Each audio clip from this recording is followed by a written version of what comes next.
Orgánico Cotton Colors lleva 25 años creando todo tipo de prendas en algodón orgánico, sobre todo para gente con problemas de piel.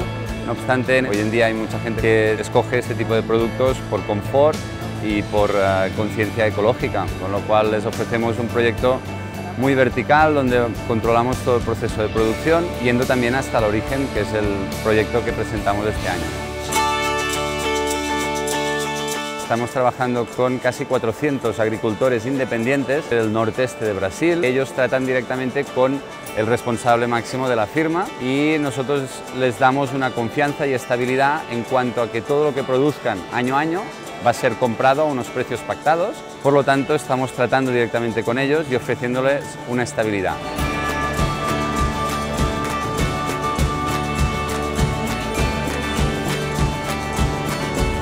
Estamos especializados en calcetines, ropa interior, camisetas básicas, ropa muy llevable, ropa incluso terapéutica, para proporcionar confort más que no moda. Abriremos este 2015 la venta de hilo y ya llevamos 5 años haciendo también la venta de tejido.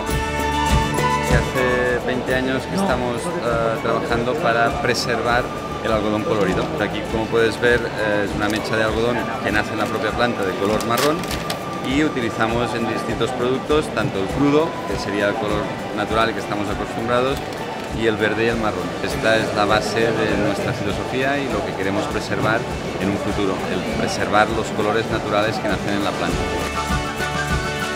Hay, por descontado, un respeto al medio ambiente. También es muy importante, y en este proyecto de Brasil lo queremos destacar, son las personas que hay detrás de un proyecto.